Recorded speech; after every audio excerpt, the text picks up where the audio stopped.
সাহাবী প্রশ্ন করেন, মাল ঈমান ইয়া রাসূলুল্লাহ? নবীজি বলেন, ইযা সাররাতকা হাসানাতুকা ওয়া ইযা সাআতকা সাইয়্যাতুকা ফান্তা মুমিন। নবীকে প্রশ্ন করা হয়, নবী গো, ঈমান কাকে বলে? নবীজি বলেন, ভালো কাজ করলে, নেক কাম করলে যদি কারো অন্তরে ভালো লাগে, আর গুনাহ হয়ে গেলে যদি অন্তরের ভিতরে অশান্তি লাগে, বুঝবা তার ঈমান আছে, তার ঈমান আছে, ঈমান আছে। আর যদি গুনাহ হয়ে যাওয়ার পর অন্তরের ভিতরে কোনো পেরেশানি জাগ্রত না হয়, বরং তার অন্তরে আরো খুশি লাগে, গুনাহ করছে এরপরও সে খুশি, তাহলে নবী কয়ে বোঝা গেল ঈমান নাই। এটা হলো ঈমানের স্কেল, ঈমানের স্কেল, ঈমান মাপার স্কেল নবী বলে দিয়েছেন। এইবার যুবক, তুমি নিজে নিজের ঈমানটারে মাপো, ঈমান আসেনি না নাই? গুনাহ করার পর, গুনাহ হয়ে যাওয়ার পর অন্তরের ভিতরে পেরেশানি আসেনি না নাই? ফজরের নামাজটা তোমার কাজা হয়েছে, দেখো অন্তরের ভিতরে পেরেশানি লাগে কিনা, দেখো পেরেশানি লাগে কিনা। কোনো এক কারণে পেরেশানিতে পইরা, ঝামেলায় পইরা যদি তোমার নামাজ কাজা হয়ে যায়, এরপরে যদি অন্তরের মধ্যে একটা অশান্তি লাগে, হায় রে আমার নামাজটা কাজা হয়ে গেল, রসুল বলে এই পেরেশানিটাই আলামত হলো তোমার ঈমান আছে। ভাইরা বন্ধুরা, আল্লাহ পাক বলে, ইল্লা মান তাবা ওয়া আমানা ওয়া আমিলা আমালান সালিহা ফাউলাইকা ইউবাদদিলুল্লাহু সাইয়্যাতিহিম হাসানাত ওয়া কানাল্লাহু গফুরার রহিমা। আল্লাহ পাক বলে, তবে যারা তওবা করবে, ঈমান আনবে, নেক আমল করবে, আমি আল্লাহ তার জিন্দেগির সবগুলা গুনাহকে নেকি দ্বারা বদলায় দিব। আল্লাহ পাক তওবার দ্বারা জীবনের সব গুনাহকে আল্লাহ নেকি বানায় দিবেন, এটা আল্লাহ পাকের কথা। অতএব তওবার দ্বারা একজন মানুষ তার জীবনের সবগুলা গুনাহ শুধু মাফ হয় তা না, বরং গুনাহ তার যে পরিমাণ হয়, এই পরিমাণ গুনাহকে আল্লাহ এই পরিমাণ নেকি বানায় দেয়। এজন্যই তওবাকারী তওবার দ্বারা আল্লাহর ওলি হয়ে যায়। তওবার দ্বারা একজন মানুষ সাথে সাথে আল্লাহর ওলি হয়ে যায়। যদি কই, মালিক ভুল করেছি আর ভুল করব না, আল্লাহ পাক কয়, এই কথাটা আমি আল্লাহর কাছে এত ভালো লাগে, এত পছন্দ লাগে, তার গুনাহ শুধু মাফ করি তা না, বরং গুনাহ পরিমাণ নেকি বানায় দেই।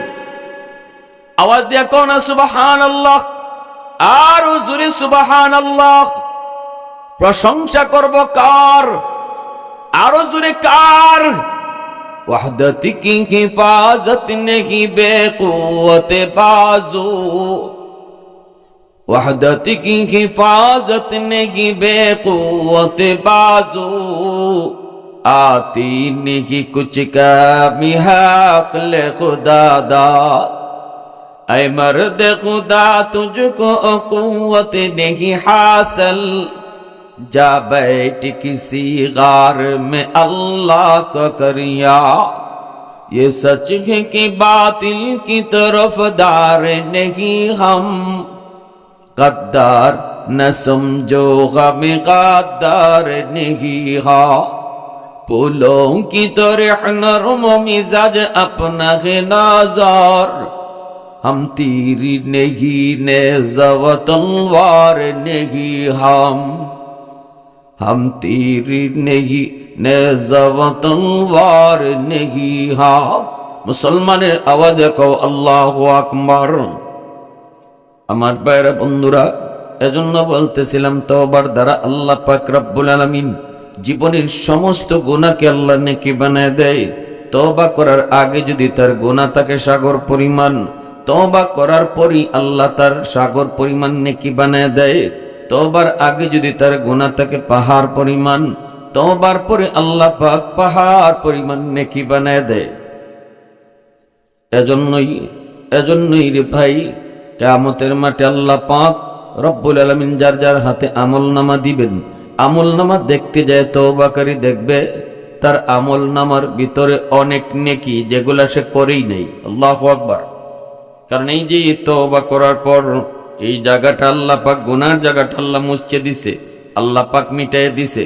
গুনার জায়গাটা আল্লাহ পাক যখন মিটায় দিছে, মিটায় দেওয়ার পর এই জায়গাটা খালি থাকলে একজন আরেকজনরে যখন আমল নামা দেখাইব তখন আরেকজনে কইব এই জায়গাটা তোর খালি দেখা যায়, মনে হয় আল্লাহ পাক দয়া করে তোর গুনারে মাফ করছে, এখানে গুনাহ ছিল, তুই আল্লাহর দয়া জান্নাত পাইছো। এতটুকু কইয়াও যেন কেউ তারে খোটা দিতে না পারে, ছোট করতে না পারে।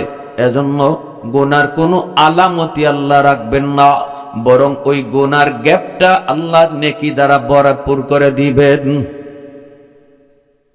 ইন্নাল্লাহা ইউহিব্বুত তাওয়াবিন ওয়া ইউহিব্বুল মুতাতাহহিরিন। মুতাতাহহিরিনদেরকে ভালোবাসার কথা আল্লাহ পরে নিলেন, তাওয়াবিনের মহব্বতের কথা আল্লাহ আগে নিয়ে আসলেন। এ যুবক, যার দ্বারা কোনো গুনাহ হয় না তারে আল্লাহ ভালোবাসে, আবার যে গুনাহ করার পর তওবা করে তারেও আল্লাহ ভালোবাসে। এই দুই ভালোবাসার ভিতরে গুনাহ করার পর যারা তওবা করে তার ভালোবাসার কথা আল্লাহ আগে আনছেন। একটু চিন্তা করে দেখো, একটু অনুনয়, একটু বিনয়, আল্লাহর কাছে সারেন্ডার করাটা আল্লাহ কত পছন্দ করে। আল্লাহ এই দৃশ্য যদি দুনিয়ায় না দেখতো, আল্লাহর কাছে সারেন্ডার করার দৃশ্য যদি আল্লাহ দুনিয়ায় না দেখতো, মানুষ পাল্টাই আল্লাহ অন্য কোনো জাতি দুনিয়ায় পাঠাইতো। আল্লাহর কাছে এটা বড় পছন্দ লাগে, বান্দা যখন চোখের পানি ফেলায় মালিক ভুল করেছি, আল্লাহ তুমি মাফ করো, শয়তানের দুকায় পরে নামাজ ছাড়ছি আর ছাড়বো না, মালিক তুমি মাফ করো। আল্লাহ কয় বান্দা তোর এই দৃশ্যটা দেখার লাগে আমি তোরে দুনিয়া পাঠাইছি। সুবহানাল্লাহ, জোরে কর। এজন্য আমার ভাইরা বন্ধুরা শোনো, এ যুবক, ড্যাম কি আর হইয়া চইল না, বেপরোয়া হইয়া চইল না। কত যুবক যৌবনে কবরে চলে গেল। ডানে তাকাইলে দেখবা তোমার খেলার সাথী কবরে শুয়ে আছে, বামে তাকাইলে দেখবা তোমার লেখাপড়ার সাথী কবরে চলে গেছে। সমবয়সের কত যুবক যৌবনে কবরে চলে গেল। অতএব আমার টাইম কম, বুড়া হইমু তারপরে তওবা করমু, এই সুযোগ তোমার আমার নাও থাকতে পারে। দুনিয়া আসার সময় সিরিয়াল মেনটেন হয়, কিন্তু যাবার সময় কোনো সিরিয়াল নেই। বাবা আগে যায় না, ছেলে আগে যায়, দাদা আগে যায় না, নাতি আগে যায়, কেউ জানে না। এজন্য তওবা করার টাইম হলো এখনই, তওবা করার সময় হলো এখনই।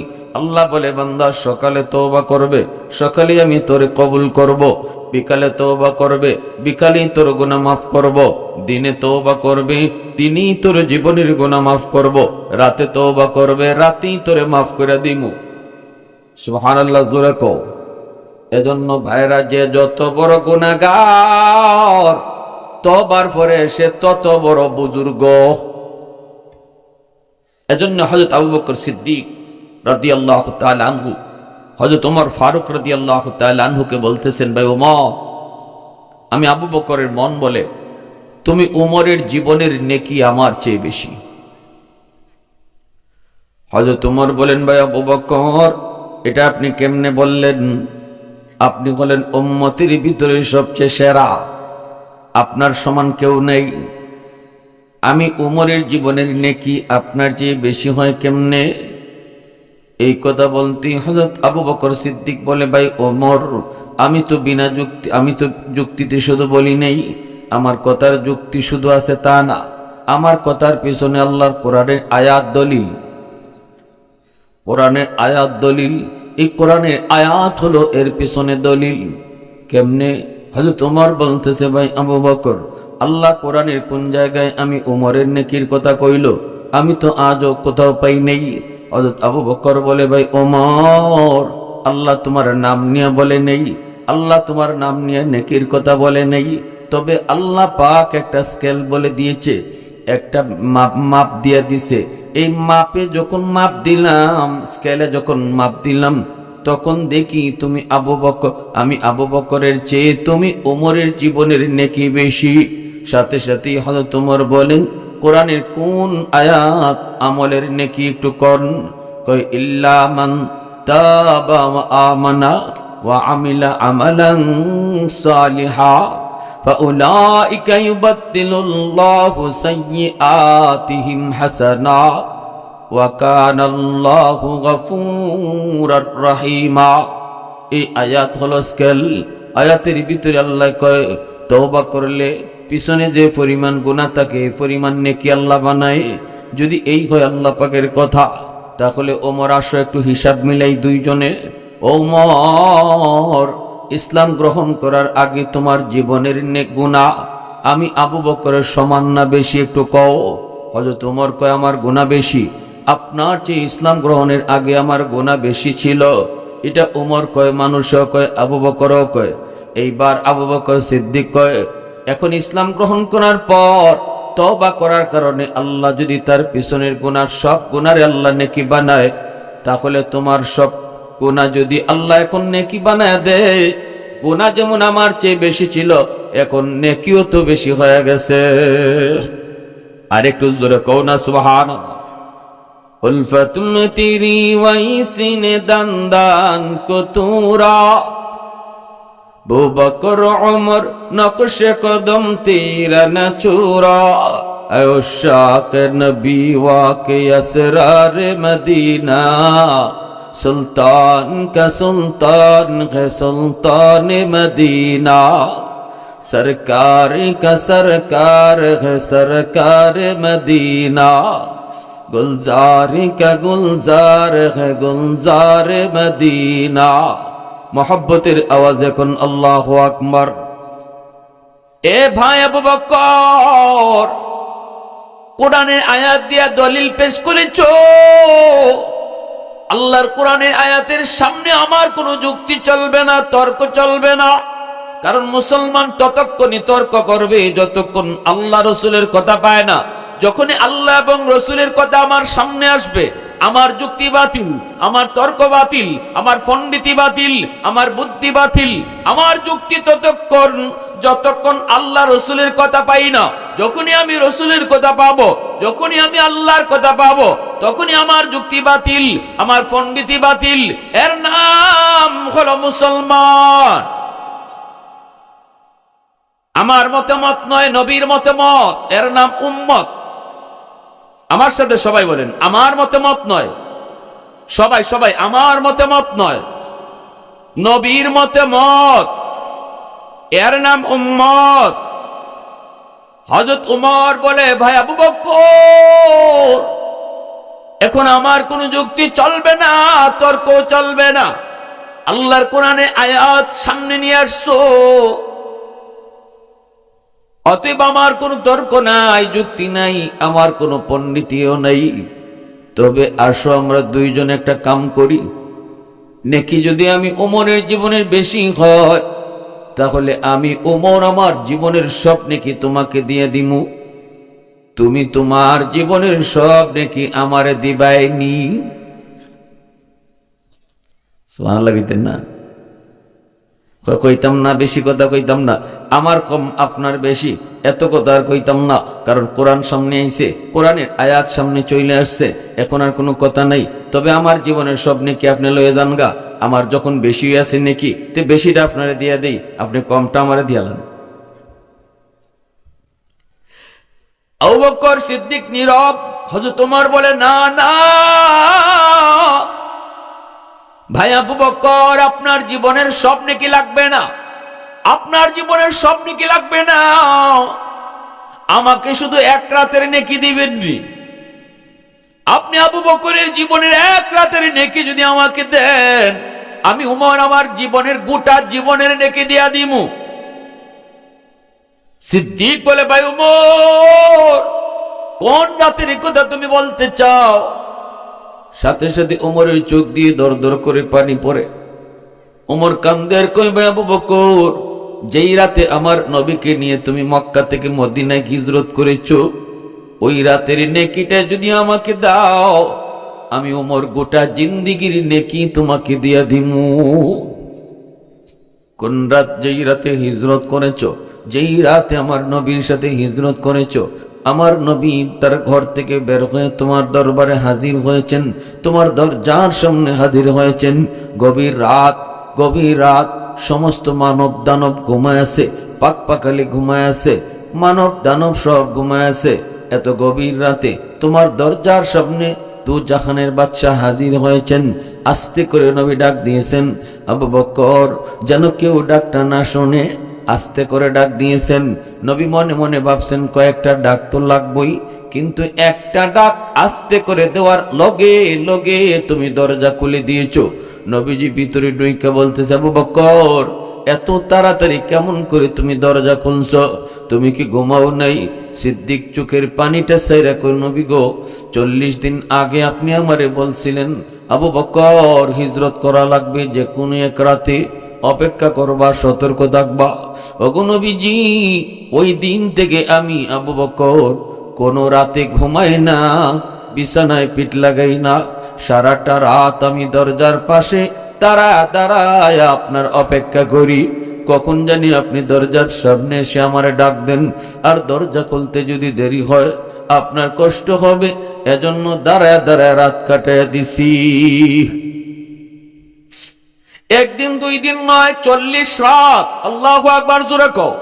40টা রাত আমি আবু বকর ঘুমাই না, দরজার পাশে দাঁড়ায় আমি আপনার অপেক্ষা করে রাত কাটায় দিছি। আবু বকর ভাই, আবু বকর, ওই রাতের কথা আমি ওমর বলতেছি। ওই রাতের নেকিটা আমারে দিবানি, আমি ওমর জীবনের গোটা নেকি তোমারে দিয়ে দিমু। তারপরে নবীর নিয়ে রওনা দিয়েছো, আল্লাহর নবীকে নিয়ে তুমি রওনা দিয়েছো। সেই গারে সুর, এত উঁচা পাহাড়, পাহাড়ের উপরে সেই গুহা, এই গুহায় নবীকে নিয়ে তুমি আশ্রয় নিবে। গুহায় উঠতে হবে পাহাড় বায়া বায়া। এত উঁচা পাহাড় কেমন করে তুমি উঠবা? কেমন করে নবী উঠবে? অথচ সেই পাহাড়ের নিচে যায় তুমি নবীকে বলতেছ, নবী গো, আপনি পাহাড় বায়া উঠতে আপনার কষ্ট হবে গো নবী, আপনি আমার পিঠে উঠেন, আমি আপনার পিঠে লইয়া পাহাড় বায়া বায়া উঠবো। একা উঠতে যেখানে এত কষ্ট, সেই পাহাড়টা দু জাহানের বাদশারে তুমি পিঠে লইয়া পাহাড় বায়া বায়া সেই গুহায় গে পড়ছ। আজকে সৌদির বাদশাহ সেই গুহার যাওয়ার জন্য রাস্তা করে দিয়েছে। হাজিরা যায়, জিয়ারা করে, গারে সুর দেখায়, গারে হেরা দেখায়। এই পাহাড় গুলাতে উঠতে রাস্তা তৈরি করে দেওয়া হয়েছে, জায়গায় জায়গায় দোকান রাখা হয়েছে, জায়গায় জায়গায় পানির দোকান, জায়গায় জায়গায় জুসের দোকান। আপনি উঠবেন পাহাড়ের উপরে, কয়েকটা স্টপেজ দেওয়া লাগবে আপনাকে, নাইলে আপনি হাঁপাইতে শুরু করবেন, আপনার দম বন্ধ হয়ে আসবে, পানি খাওয়া লাগবে, জুস খাওয়া লাগবে। এজন্য সৌদির বাদশাহ এখন সেই রাস্তা করেছে, জুসের দোকান রেখেছে। আমি গিয়েছি, আল্লাহ পাক রব্বুল আলামিন দেখাইছে, সাহস করি নাই, সেই গাড়ে সুর উঠার সাহস আমার হয় নাই। অথচ আমি দেখেছি অনেকে উঠে, কিন্তু আমি সাহস করতে পারি নাই। কিন্তু আমার নবীর জমানায় এমন পাহাড়ে উঠার কোনো রাস্তাও ছিল না, পাথরে পা দিয়া উঠতে হতো। এত উঁচা পাহাড়টা আবু বকর সিদ্দিক উঠছেন। আমার নবী, আপনার নবী, দু জাহানের বাদশাকে নিজের পিঠের মধ্যে লইয়া রহমতের নবী সিদ্দিকের পিঠে উঠলেন। দু জাহানের বাদশা যখন যার পিঠে উঠছে সেই সবার আগে চলে গেছে। বুরাকের পিঠে উঠছেন নবী, বুরাক সবার আগে চলে গেল। আবু বকর সিদ্দিকের পিঠে উঠলেন নবী, আবু বকর উম্মতের মাঝে সবার আগে চলে গেল। নবীকে পিঠে নিয়ে আবু বকর সেই গুহার কিনারায় গিয়ে বসলেন। এরপরে নবীর পিঠ থেকে নামাইলেন। নামানোর পর বলতেছেন, নবী গো, আপনি গুহার ভিতরে আগে ঢুকবেন না, আমি যে আগে ঢুকি, দেখি গুহাটা নিরাপদ আসেনি। যদি সাপ বিচ্ছু কোনো হিংস্র জীব জানোয়ার থাকে, আমি আবু বকরের ক্ষতি করলে করুক, উম্মতের তেমন ক্ষতি হবে না। কিন্তু যদি আপনার কোনো ক্ষতি হয়, তাহলে উম্মত সেই ক্ষতিপূরণ দিতে পারবে না। নবী গো, আপনি একটু দাঁড়ান, আমি গুহার ভিতরটা একটু দেখে আসি, নিরাপদ নি। সিদ্দিক আগে ঢুকলেন, নবী গুহার মুখে দাঁড়ায় রইলেন। তিনি ভিতরে তিনি সব সাইড দেখলেন, ছোট ছোট গর্ত, যেই গর্তের মধ্যে সাপ থাকার সম্ভাবনা রয়েছে। এই গর্তের মুখগুলি আবু বকর পাগড়ি সিরা সিরা তিনি কাপড়ের টুকরা দিয়ে বন্ধ করে দিলেন। একটা গর্তের মুখ বন্ধ করার মতো কাপড় ছিল না। সিদ্দিক সেই গর্তটা তিনি পা দিয়ে আটকায় রাখলেন। মনে মনে এই সিদ্ধান্ত নিছেন, এই গর্তে যদি সাপ থাকে থাকুক, আমি সিদ্দিকের পায়ে কামড় দিক, তবুও যেন আমার নবীর কোনো ক্ষতি না হয়। এরপরে দয়ার নবীরে তুমি ভিতরে ঢুকাইছো, নবীর ভিতরে ঢুকাইয়া তোমার ওরাতে নবীর ঘুম পাড়াইছো। নবীর বলছো, নবী গো, আপনি আমার ওরাতে ঘুমান গো নবী, কষ্ট হয়েছে আপনার। নবীকে ওরাতে ঘুম পাড়াইয়া দিছেন, কিন্তু আমার নবীর ঘুমের চেয়েও তোমার ঘুমের প্রয়োজন বেশি ছিল। কারণ ভাই আবু বকর, 40টা রাত তুমি ঘুমাও নাই। সুবহানাল্লাহ। নিজে না ঘুমাইয়া দু জাহানের বাদশারে নিজের ওরাতে ঘুম পাড়াইছো। দু জাহানের বাদশা তোমার ওরাতে ঘুমাইতেছে। কে ঘুমাইতেছে? কয় কুল কায়নাতের বাদশা। আল্লাহু আকবার। জোরে কও, আরো জোরে কও, আল্লাহু আকবার। तकबीर में कलमा में नमाजों में अज़ा में है नाम इलाही से मिला नाम मोहम्मद, है नाम इलाही से मिला नाम मोहम्मद। फरमाते हैं आदम को मुझे खुल्द तरी में लिखा हुआ तो बाब मिला नाम मोहम्मद। महबूब ने कहा सल्ले अला नाम मोहम्मद, आको की जिया दिल की जिला नाम मोहम्मद, आको की जिया दिल की जिला नाम मोहम्मद। मुसलमाনের আওয়াজ কও আল্লাহু আকবার। ও ভাই আবু বকর, আমার নবীরে তোমার ওরাতে ঘুম পাড়াইছো। নবী ঘুমাইতেছে। কে ঘুমাইতেছে? দুই জাহানের বাদশাহ তোমার উরাতে ঘুমাইতেছে। জুড়ে জুড়ে নবীর চেহারাটা তুমি দেখতেছো। এত কাছে থেকে আমি ওমর আমার নবীকে এত লম্বা টাইম কখনো দেখি নাই। এই তো সেই চেহারা, যেই চেহারার দিকে তুমি তাকায় রইছো। পৃথিবীর ওয়ান পিস চেহারা। আল্লাহ এমন চেহারা অতীতে বানায় নাই, কিয়ামতের আগে আর বানাবেও না। এত মায়া, এত জাদু, সেই চেহারাটা তুমি নয়ন জোড়ায় জোড়ায় দেখতেছো। ওই অবস্থায় তোমার পা, যেই পা দিয়ে ছোট্ট গর্ত তুমি আটকায় রাখছো, সেই গর্তের মধ্যেই ছিল সাপ। সাপে তোমার পায়ে দিল কামড়। বিষের যন্ত্রণা, কত কষ্ট, কিন্তু তুমি বডি নড়াচড়া করো না, আহ ও শব্দটাও বলো না। সাপের বিষের কামড় যে খাইছে সে জানে সাপের বিষের যন্ত্রণা কত। কিন্তু তুমি নিজে একটু নড়ো না, বডিটা নাড়াও না, বডিটা চড়াও না, আহ শব্দ বললে না, উহটাও বললে না। কারণ আমার নবীর ঘুম ভেঙ্গে যাবে। বডি নড়াচড়া করলে না। এত যন্ত্রণা তুমি দাঁতে দাঁতে কামড় দিয়ে হজম করেছো। আমরা মশার কামড় সইতে পারি না, অথচ আবু বকর বিষাক্ত সাপের কামড় সহ্য করেছেন।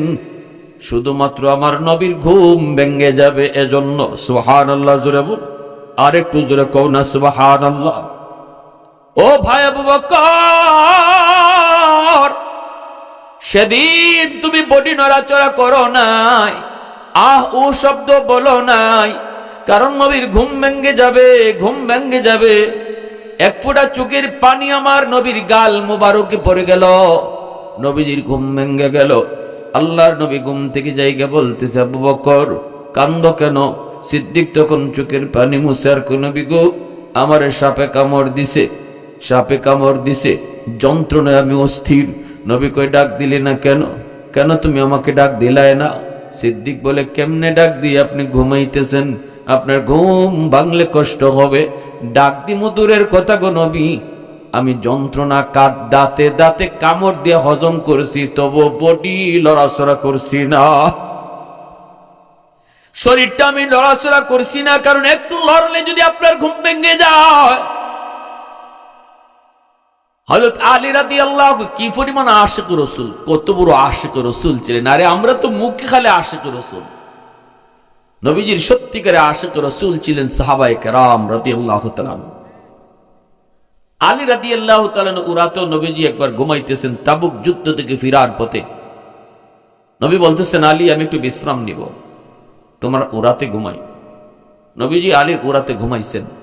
আলী রাদিয়াল্লাহু তাআলা ভাবছেন যে আমার নামাজটা বাকি রয়েছে আসরের, কেমনে কই রসুল রে, নবী গো আমি আমার নামাজটা বাকি, নামাজটা ফরিলাই। রসুল ঘুমাইতে চাইছেন। আচ্ছা ঘুমাইলেও কি আর বেশি ঘুমাইবা, একটু বিশ্রাম নিবেন, এরপরে তো উঠি যাইবেন, তারপরে না হয় নামাজটা পড়ে নিব। কিছু কর নাই, রসুল তার উরাতে ঘুমাই গেছেন। এখন আর নবী উঠেন না। আলী পড়ছেন টেনশনে, আসরের নামাজ কাজা হয়ে যাইতেছে, সূর্য লাল হয়ে গেছে। হযরত আলী চিন্তায় পড়ে গেলেন, এখন আমি কি করব? আমার কি নামাজ কাজা হয়ে যাবে নাকি নবীর ঘুম ভাঙাবো? কি করব? যদি নামাজ কাজা হইতে না দেই তাহলে নবীকে ডাক দিয়ে ঘুম ভাঙাইতে হবে। এমনি আলীর মন কই না রে আলী, না, নামাজ কাজা হয়ে যায় যাক, তবু দুজাহানের বাদশার ঘুম ভাঙাবি না। আলী মনে মনে সিদ্ধান্ত নিয়েছেন, না আমি নামাজ কাজা করব, তবু আমার নবীর ঘুম ভাঙাবো না। এই অবস্থায় আসরের নামাজ কাজা হয়ে গেল, সূর্য ডুবে গেল। এইবার নবীজির ঘুম ভাঙলো। নবীজি ঘুম থেকে ওইটা দেখেন আলীর চেহারাটা একদম বিমর্ষ, চেহারার মধ্যে অনেক পেরেশানির আলামত। আগেই বলছিলাম গুনাহ যদি হয়ে যায় কখনো, যদি আপনার ভিতরে পেরেশানি লাগে তাহলে বুঝবা ঈমান আছে। নামাজ কাজা হয়ে গেছে, স্বাভাবিকভাবে একজন আশিক, স্বাভাবিকভাবে একজন মুমিন মুসলমান, স্বাভাবিকভাবে একজন নামাজ পাগল মানুষের অন্তরে পেরেশানি আসবেই। হায় আমি নামাজটা পড়তে পারি নাই, আমার নামাজটা কাজা হয়ে গেল। আলীর চেহারার মধ্যে কত বড় পেরেশানি আসবেই তো, কারণ আলী তো নামাজ পড়লে নামাজে না বরং আল্লাহর সাথে কথা কইতেন। আলী নামাজ পড়লে পরে দুনিয়া তাকেন না। এজন্যই পায়ের মধ্যে যখন তীর লাগলো কেউ ধরতে পারে না, কেউ তীর খুলতে পারে না। আলী বলে, নবী গো আমি একটু নামাজে দাঁড়াই, এরপরে তীরটা খুললেন। সেই আলী নামাজে দাঁড়াইলেন, সেই তীর নামাজ পড়া অবস্থায় টেনে টেনে টেনে খোলা হলো, ফিনকি দিয়ে রক্ত বের হলো। যেই তীর ধরা যাইত না আলী চিৎকার দিয়ে উঠতেন যন্ত্রণায়, সেই তীর নামাজ পড়া অবস্থায় টান্না গোশত সহ সিরা বাইর করা হলো। এরপরে আলী সালাম ফিরায় কয়, নবী গো এই নামাজের ভিতরে তীরটা খুললেন না কেন? সুবহানাল্লাহ আওয়াজ দিয়ে এখন আরো জোরে আল্লাহু আকবার। हैदार तेरा नाम से इस्लाम रहेगा,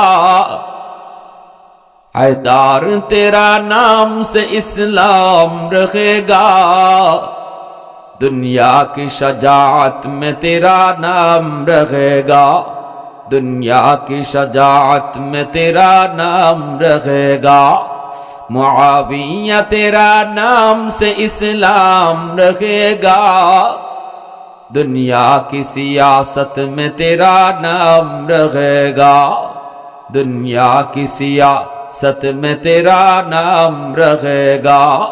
मुसलमाনের আওয়াজ এখন আল্লাহু আকবার। নবীজি বলতেছেন, আলী আমারে ডাক দিলে না?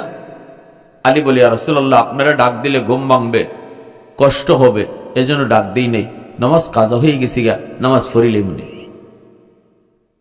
আল্লাহ নবী কথা শোনা মাত্রই দুইটা হাত উপরে উঠায় দিছেন।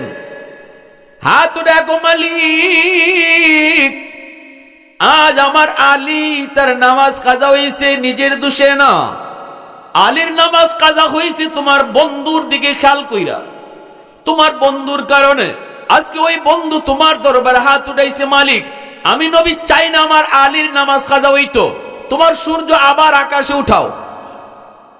আল্লাহু আকবার জোরে বলেন।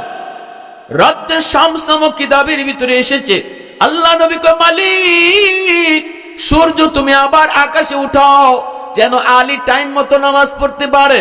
আল্লাহ পাক রব্বুল আলামিন আমার আপনার নবীর হাত উপরে থাকতে থাকতে ডুবন্ত সূর্য আবার আকাশে উঠায় দিয়েছেন।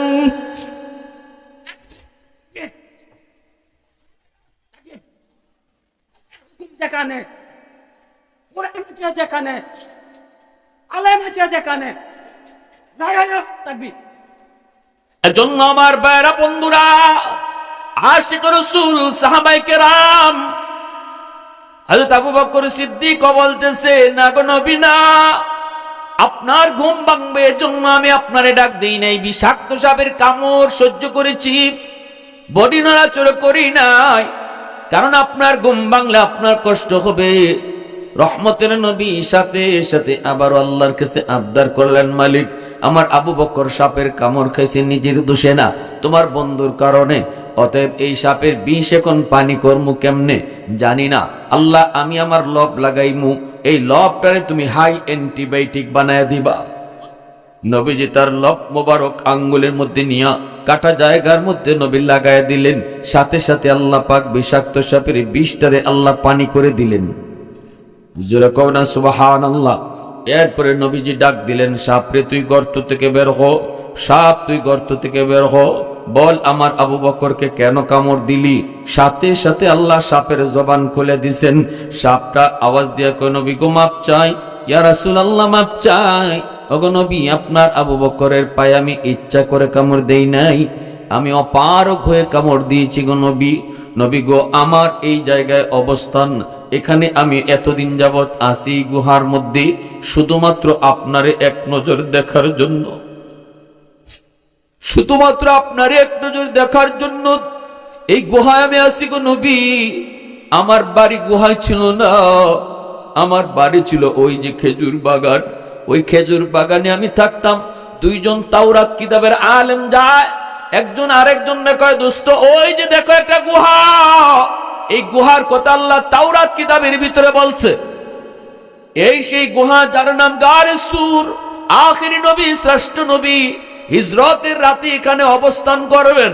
নবী গো, আমি সাপ তাদের কথাগুলা শুনে ফেলেছিলাম, সেদিন থেকে আমি সব সিদ্ধান্ত নিয়েছি, আমি আমার রহমতের নবীরে দেখতে হলে এই বাগানে আর থাকবো না, আমি গুহায় থাকবো।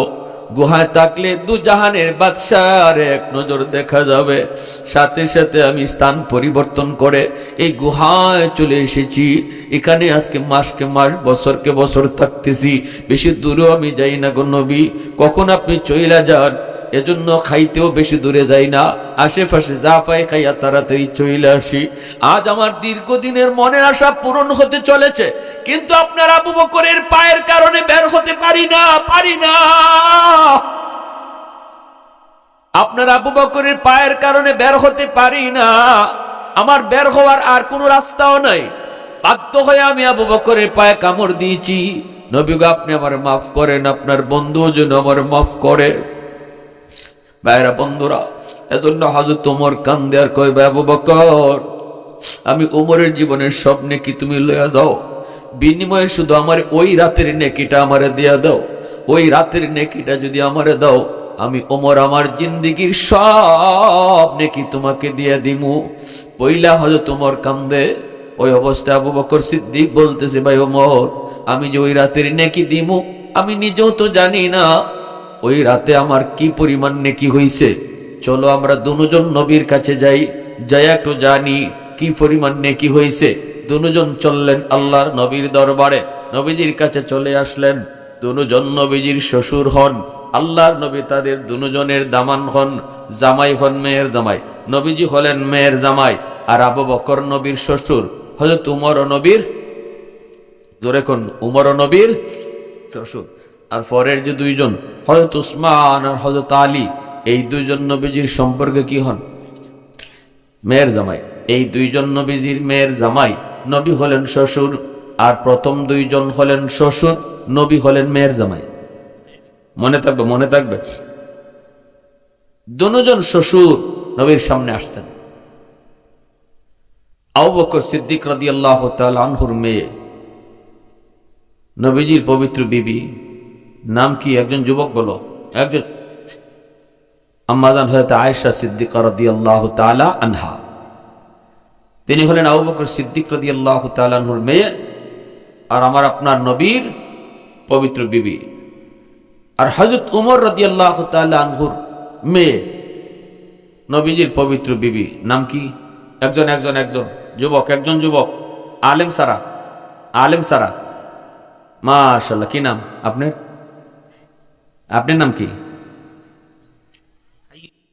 মোহাম্মদ হাইয়ুল। মাশাআল্লাহ, জাযাকুমুল্লাহ, থ্যাঙ্কস। এই যুগের যুবকরা অনেকেই এগুলা জানে না, অথচ ইসলামের বেসিক নলেজ, এগুলো ইসলামের প্রাথমিক জ্ঞান, ঠিক না ভাই? আমি আপনারে আলিম হইতে বলি না, আপনি আপনার মুফতি সাহেব মুহাদ্দিস সাহেব হইতে ডাকি না। আমি বলি যে ইসলামের বেসিক নলেজ তো জানা দরকার, কারণ আই এম এজ এ মুসলিম, ঠিক না? এতটুকু জ্ঞান তো আমার থাকা দরকার। তো আল্লাহ রাসূল সাল্লাল্লাহু আলাইহি ওয়াসাল্লাম ওনার কাছে আসলেন।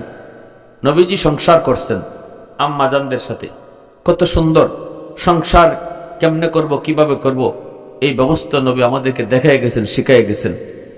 আমি যদি একজন স্বামী হই, কিভাবে আদর্শ স্বামী হওয়া যায়, আমার রসুল আদর্শ স্বামী হিসাবে দৃষ্টান্ত রেখে গেছেন, ঠিক না? স্বামী স্ত্রীর ভিতরে ঝগড়াঝাটি হতেই পারে, এটা স্বাভাবিক, এটা স্বাভাবিক, এটা অস্বাভাবিক কিছু না। নবীজি এবং আম্মাজানদের মধ্যে হইছে, কিন্তু একটু মান অভিমান হইলে আমরা কিভাবে এটা সমাধান দিব, এটা রসুল শিখাই গেছেন। আমরা যেভাবে সমাধান দিই এটা সমাধান না। আমরা সমাধান কিভাবে দিই? রাগ উঠলে একজন আরেকজনে গালাগালি করি, ঠিক না? আবার বেশির থেকে বেশি আবার আত তোলারও শুরু করি, আবার আরেকটু বাড়লে তালাক। এটাও আসেনি না? নাই তালাক, খালি তালাক না, তোরে তালাক, তোর না, তোর মারে তালাক, তোর নানিরে শুদ্ধ তালাক, দিতে দিতে 14 গোষ্ঠী। এর পরে দেখা যায় আলিম উলামা খুঁজুন, মুফতি সাহেবের কাছে গিয়ে দৌড়, হুজুর গুসার ছুটে রাগের ছুটে কি কইছি ঠিক নেই, হুজুর আমার 2টা বাচ্চা 3টা বাচ্চা, কেমনে কি করা যায় হুজুর, 5000 টাকা দিবনি। মুফতি সাহেবের ঘুষ দেওয়া শুরু হয়েছে এখন। 5000 টাকা দিয়া হুজুরে কোন রকম তালাক হইছে না এই ফতোয়াটা নিয়ে দিতে পারেন। তো ওলামায়ে দেওবন্দ তো কোনোদিন টেহা গায়ে ফতোয়া দেয় না, ঠিক না? নি ওলামায়ে দেওবন্দের কাছে এই ফতোয়া চলবে না, এটা চলে টেলিভিশন মার্কা হুজুরদের কাছে। যাদের কাছে গেলে পরে কি কইব জানেন? কইব হ তালাক তো হয় নাই। কি কেন? কয় যে মুখে তালাক দিলে হয় না, লিখিত তালাক দিতে হয়। নাউজুবিল্লাহ। টেলিভিশন মার্কা হুজুররা কইব লিখিত তালাক দিলে তালাক হয়, মুখে তালাক দিলে তালাক হয় না, অথচ সম্পূর্ণ ভুল ফতোয়া। আর এই ফতোয়ার দ্বারা যদি কোনো পুরুষ, কোনো স্বামী তার 3 তালাক প্রাপ্তা বউরে আবার আইনে সংসার করে, তাহলে জিনা হবে, সন্তান হবে অবৈধ। কিভাবে সমাজ সুন্দর আশা করব আমরা? এভাবে খুঁজা দেখেন, আমার মনে হয় গোটা সমাজে এরকম বেশ কয়েকটা পরিবার পাওয়া যাবে, যে পরিবারে জিনা হইতেছে, অবৈধ সন্তান হইতেছে, এরা তালাক দিছে 3টা, এরপরে আবার বউ নিয়ে সংসার করতেছে। কখনো সমাজ ভালো হোক আশা করা যায় না, এই ঘরে কখনো রহমত আশা করা যায় না। তালাক যদি আপনি দিবেনই, এতই যখন আপনার রাগ উঠলো, তো 3টা কেন একটু কম দেওয়া যায় না? 1টা 2টাতে থামেন না একটু, এবার 3টেই জাগাত লাগাই দিতে হইব কেন? তাও 3টেতে শেষ না তো, 3টা 5টা 7টা 10টা 20টা, তোরে, তোর মারে, তোর নানিরে, তোর 14 গোষ্ঠীরে। এখন কিছুটা কমছে, এক সময় আমরা ছোট জমানা দেখছি, ওরে বাপরে বাপ, আরেকবার এর থেকে তালাকের আওয়াজ শোনা দিত। আবার দেখছি, আমার নিজের চোখের সামনে দেখছি, বউরে ওই কি বাঁশজারের জিংলা দিয়া ফিটাইতে ফিটাইতে আরেকবার এত লইছে। নাউজুবিল্লাহ। কত বেটি যে মায়ের খেয়ে জামাইরে আব্বা ডাকছে, আমি নিজের কানে শুনছি তো। আর জামাইও কি জাতের কি জাতে, এও কেমন জাহিলের জাহিল, কেমন আবু জাহেলের আবু জাহিল, আব্বা ডাক আব্বা ডাক।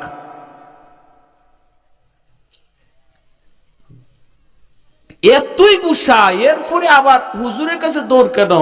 হুজুর রাগের মাথা কি কইছি, হুজুর 3টে ফুলাপান আছে, 2টা ফুলাপান আছে, কারে নিয়ে চলমু, কেমনে কি করবো, হুজুর একটু বাউ করে দেন। কোন সুযোগ নাই, ভালো করে মনে রাখবেন। 3 তালাক দালাইলে পরে আর কোন সুযোগ আনবার আর কোন সুযোগ নাই। কইবেন হুজুর হিল্লা, কের হিল্লা? আপনি হিল্লা বিল্লা আবার কি? আল্লাহ রাসূল কইছেন হিল্লা কইরা, মানে হিল্লা মানে কি, এটা আরেক জায়গা বিয়া হইব, এটা তো জামাই আরেক কেন ঠিক করে দিব তা না, বিয়া হইব তার মতো। তারপরে স্বাভাবিক বিয়ার পরে তার যদি মন চায় তালাক দিব, নাইলে নাই। এরপরে মহিলা আইব, আবার তালাক যদি দেয়, দিলে পরে আইলো, ইদ্যত ফুর শেষ হইলো, এরপর তুমি আবার বিয়া করে আনলাই। রসুল কয় ওই যে বিয়া করে আনছে, এটা কি জানা আনছে জানো? আল্লাহ রসুল দৃষ্টান্ত দিতেছেন হাদিসে, এটা হইছে বমি খইরা বমি খাইতেছে। এখন আপনারা আমারে কোন, একজন মানুষ বমি কইরা নিজের বমিটা আবার খাইতে পারবো নি? মামাতে না বা কিশোরগঞ্জে মানুষ নাকি আপনারা পারবেন? বমি কইরা নিজের বমি খাওয়া যায়? এটা যেমন পারা যায় না, আল্লাহ রসুল বুঝাইছেন তালাক 3টা দেলাইলে এই বউ নিয়ে আর সংসার করার চিন্তাই করা যায় না, একদম মন থেকে বাদ দিয়ে দিতে হবে। অতএব তালাক দেওয়ার আগেই মাথার যেন হুঁশ থাকে যে এটা আর ফিরানো যাবে না। বন্দুকের গুলি ছাড়লে যেমন আর ফিরে না, 3 তালাক দেলাইলে ওইটা বন্দুকের গুলি, এটা আর ফিরানো যায় না। এটা গেছে তো গেছেই, এটা আর ফিরানো যাবে না। আল্লাহ রসুল সংসার শিখাইছেন। নবীজির সাথে আম্মাদানে একটু বাজাবাজি হয়েছে, আম্মাদান আয়েশা সিদ্দিকা রাদিয়াল্লাহু তাআলা আনহা একটু বাজাবাজি হয়েছে। আরে আল্লাহ পাক রব্বুল আলামিন আমার নবীর জীবনে, আমার আপনার জিন্দেগিতে যা ঘটবো সব নজির রাখছেন, সব দৃষ্টান্ত রাখছেন। একটু বাজাবাজি হয়েছে, নবীজি একটু অভিমান করছেন, আম্মাদান আয়েশা একটু অভিমান করছেন। তো আল্লাহ রসুল বলতেছেন, আয়েশা ঠিক বলতেছ না তুমি? আম্মাদান বলেন আপনিও ঠিক করেন না, হয়েছে নি রাগের মাথায়। আল্লাহ রসুল বলতেছে, আয়েশা আমি রাইট, আম্মাদান বলতেছে আমি রাইট, লাগছে দ্বন্দ্ব। রসুল বলতেছে তাহলে কে রাইট আর কে রং, এটা এখন তৃতীয় আরেকজনে কোন লাগবো, কারণ তুমিও মানো না আমিও মানি না, বিচারক একজন ডাকি। আম্মাদান বলতেছেন ডাকেন ডাকেন। আল্লাহ রসুল বলতেছেন কারে আনতাম বিচারক? তোমার আব্বারে আনি। আম্মাদান আয়েশা সিদ্দিকার আব্বাকে হযরত আবু বকর সিদ্দিক রাদিয়াল্লাহু তাআলা আনহু। নবীজি বলতেছেন আয়েশা তোমার আব্বারে বিচারক আনি। আম্মাদান তো খুশি, বউ যদি হুনে তার আব্বা আইতেছে বিচারকের লাগি, বিচার করার লাগি, তাইলে খুশি থাকবো না? তার মনে মনে ভাব থাকবো আমার আব্বা তো আমার পক্ষেই কথা কইব, ঠিক না নি? তা আল্লাহ রসুল আবু বকর সিদ্দিককে খবর দিছেন। সিদ্দিক আকবর ঘরে আসছেন। নবীজি বলতেছেন আবু বকর বিচার একটা করতে হবে, তোমার বিচারক হিসেবে আনছি। আয়েশার সাথে আমার একটু বাজাবাজি হয়েছে, একটু লাগালাগি হয়েছে, এখন দেখা যায় দুইজনই কই রাইট, বিচারক তুমি। আম্মাজান আর আল্লাহ রসুল দুইজন দাঁড়ায় আছেন, আবু বকর সিদ্দিকও দাঁড়ায় আছেন। নবীজি এবার বলতেছেন আয়েশা তুমি আগে বলবা না আমি আগে বলবো? বিচার যে করবো দুইজনের বাদী বিবাদী দুজনেই তো আগে কথা কইতে হইব, ঠিক না? যার যার মত বা যার যার বক্তব্য, যেটাকে আমরা বলি স্টেটমেন্ট, দুইজনেই তো দিতে হবে। রসুল বলতেছে আয়েশা তুমি আগে কইবা না আমি আগে কইব? এই এখন কথাটা শুনলেন মনোযোগ দিয়ে। আম্মাজান বলতেছেন গুসা তো তখন রাখতো মাথায়, আপনি আগে কোন, তবে যা কইবেন হাসা কইয়েন।